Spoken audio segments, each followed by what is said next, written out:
If you're the owner of a 2005 to 2009 GT or V6 and are big into custom lighting, then you should definitely check out a set of the Oracle OE style headlights complete with their color shift LED halos.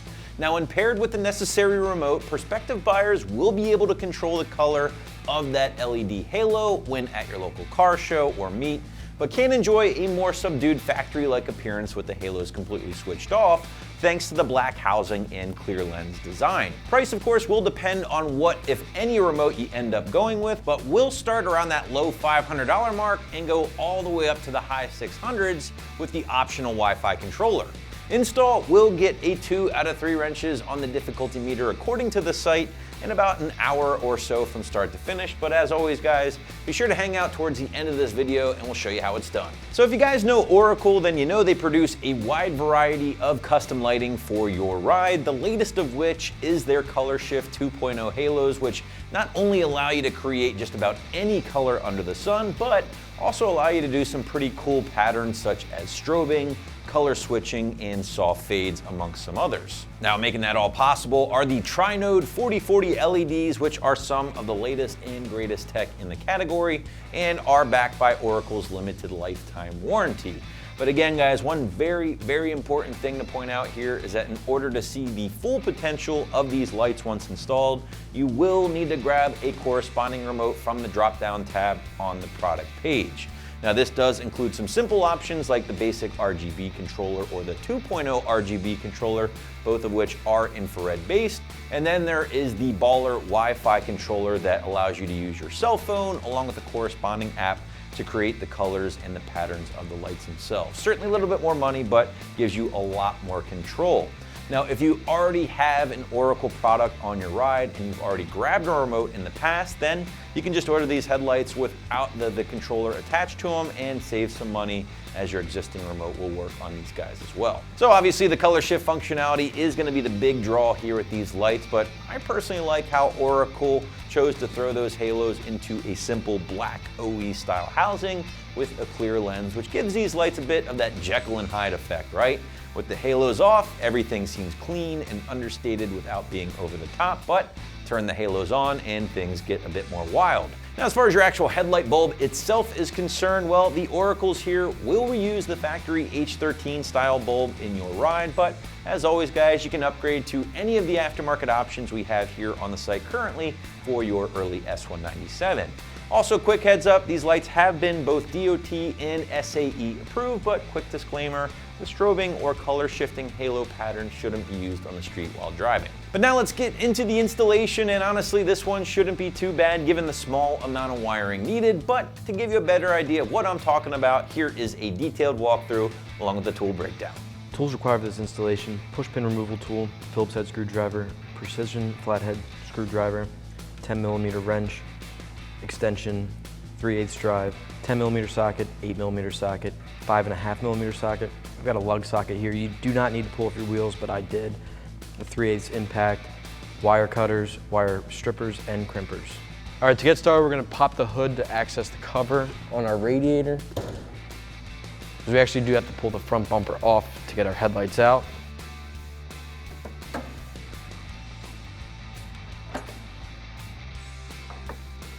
All right, guys, now we're gonna take this cover off. I have a push pin removal tool. If you have a flathead, you can use it, just be careful. So I'm just gonna lift up.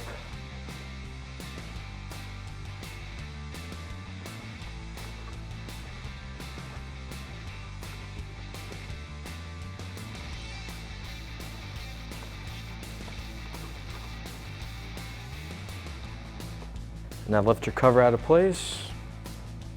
All right, guys, now this is a 10mm little body screw here. I'm gonna remove this.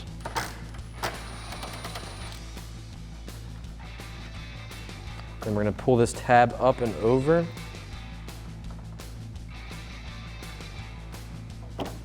And do that on this side as well.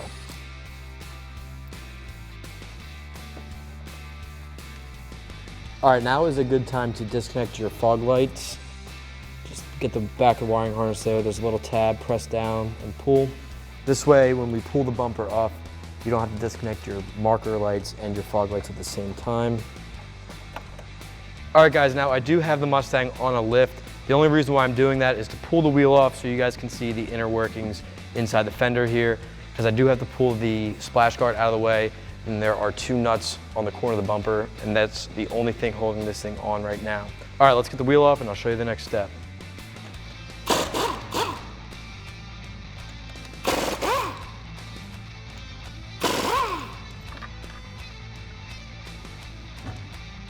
All right guys, now we're on the inside of our fender. There are a few push pins that we have to remove. So I got a combination of Phillips head, because we got to back this out a little bit, just like that. And get our push pin remover, pull it out. We're gonna do that to all 3 of these.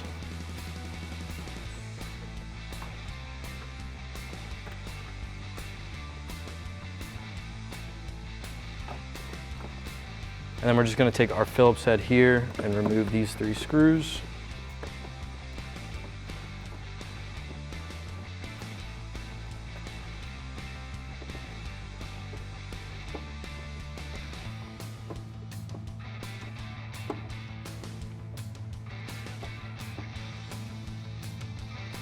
Now we're able to pull back our splash guard, get this out of the way.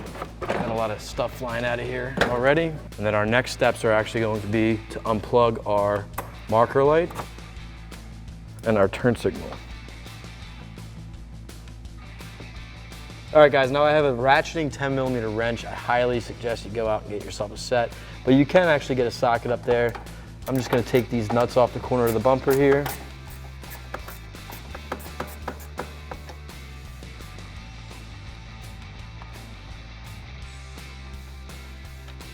And there's one in the just forward of it.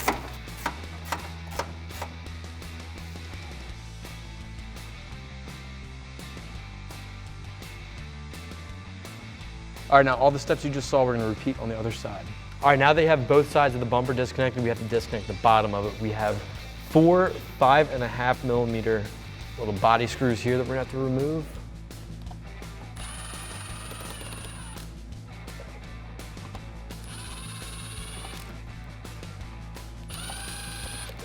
All right, now that you have all the hardware off the bumper, we're gonna pull down on each corner and just bring it out to the side here. We're gonna do that on both sides. We'll do this side now as well. I'm gonna get back into the center and pull the bumper out evenly.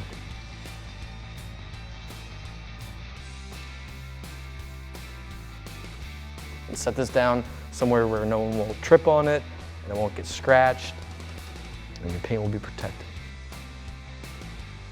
Guys, I got my 10mm back on my impact.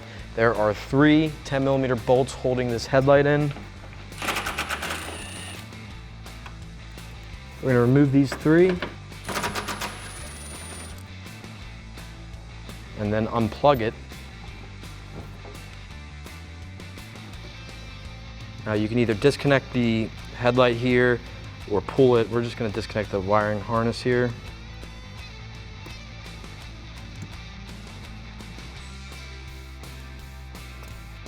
All right, once you have your harness disconnected, we're gonna take this to the bench, switch out our headlight, put this in our new one, and then install the new Oracle in its place. All right guys, now once you have your Oracle headlight, we're gonna take our stock bulb and put it in the back here. Make sure our grooves are lined up, tighten it down. Then we're gonna make sure we feed our wires through the back of the headlight housing here in the body. We're actually gonna go right back here past the air box, sneak it through, and then we're gonna worry about wiring this up in a little bit. Now we're gonna reconnect our headlights. We're gonna bring our new headlight into place. Make sure it sits in the body the way we want it. Get our bolts back in.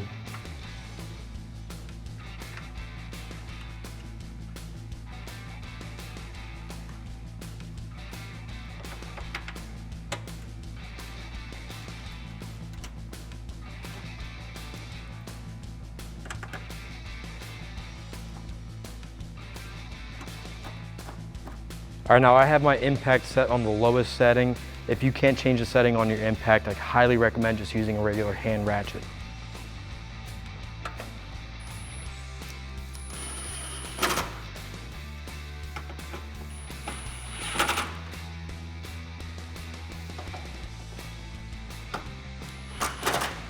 All right, now let's get our other headlight out, our new Oracle light in, run our wires to our controller, test it out, and then put our bumper on.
All right guys, now it's time to install our Wi-Fi controller. This is what we opted to control our lights with. There are 4 other options on the website. One of the options is just a regular remote control box and you'll have your own little remote control. This one will actually be using our phone, which is pretty cool.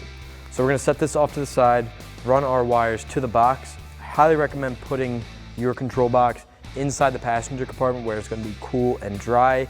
It will be all right in the engine compartment as long as it doesn't get wet. This is not waterproof. All right, what we're gonna do first, I wanna run this underneath this panel. I'm gonna use this little wire loom as kind of my anchor point. I'm gonna get a couple of zip ties underneath there.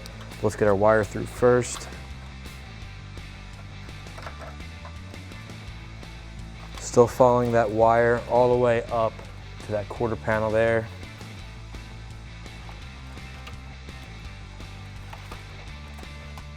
And this way we can even put a little double-sided tape here, stick it to the metal here, and get that out of the way. All right guys, now that you have your wires run the way you want them, what we have to do now is put our wires into this control box. What we're gonna do is twist together the corresponding wires. Here are the blacks. I'm gonna twist these together right here. And then I have a tiny screwdriver. I'm gonna cinch that terminal down onto.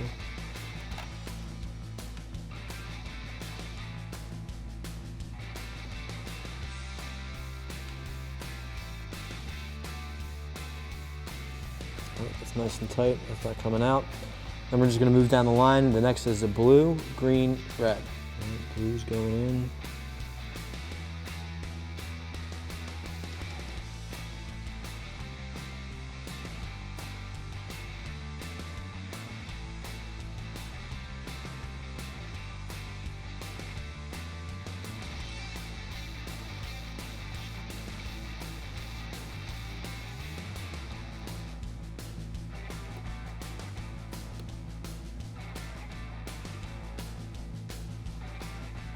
All right, now we have to find a good positive and a good negative. We have a really good ground right here. We don't want our ground wire being more than 3 foot long. So I think the perfect spot for this is going to be right here on that strut tower brace. That way we have easy access to power. We even have a fuse box right here. So if you wanted to run an inline fuse or a little fused wire, we can do that as well. All right guys, now I grabbed about a 3 foot section of wire out of my personal collection and a terminal end here. I'm gonna crimp this onto one end and utilize one of my body grounds right here.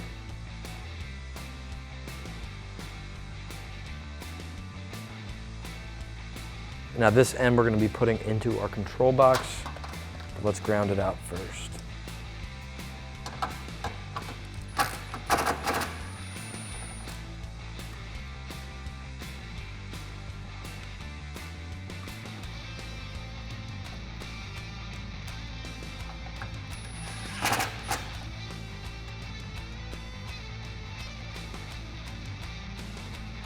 And again, I have just enough where I can kind of tuck it and still get it into my box. So let's get it in there now. Tighten it down. This is 12 gauge wire. It's a little thicker than I'd like for this application, but it will work.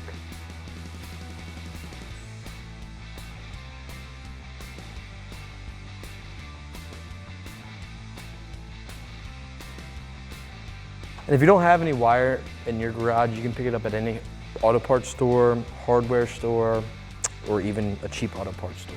All right, now let's get the positive side wired up. I have about a 1.5 2 foot section here. I'm just gonna put the positive side in first.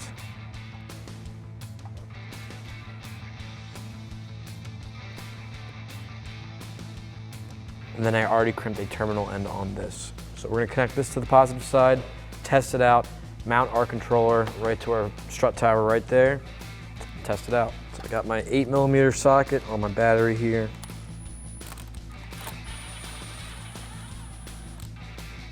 Slip that off, slip this on. Tighten it down.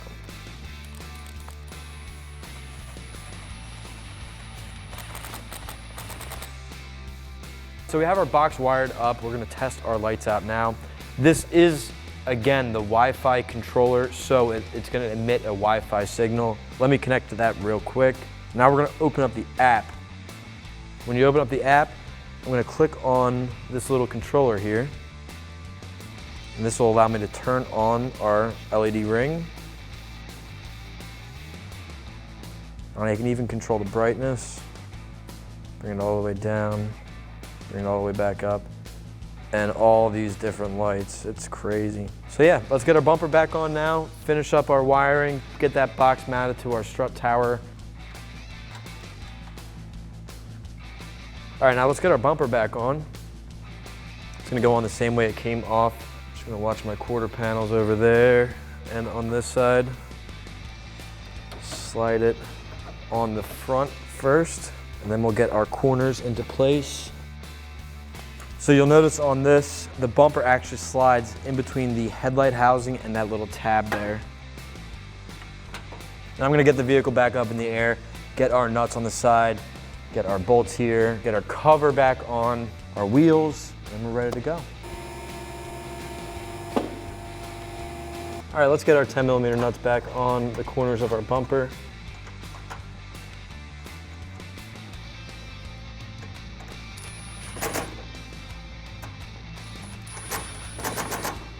And while you're in here, just reconnect your lights. Peel back your splash guard, put your push pins and screws back in.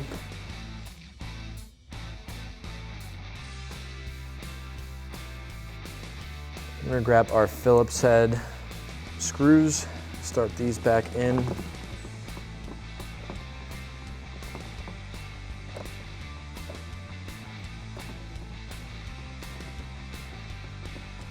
And then we're going to reinstall our push pins.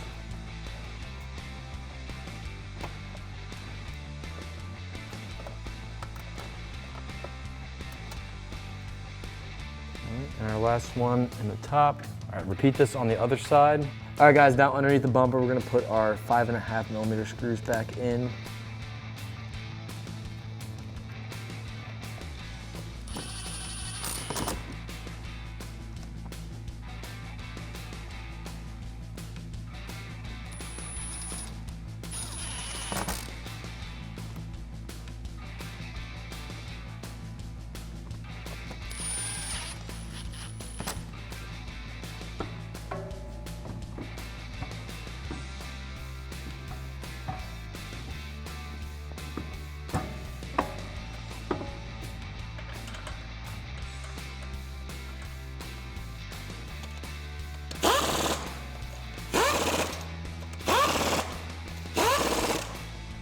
All right, before we get our cover back on, let's get the 10mm bolts back into the corners of our bumper.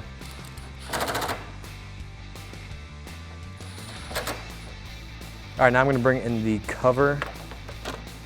We're gonna put our 6 push pins back in, just make sure it's lined up.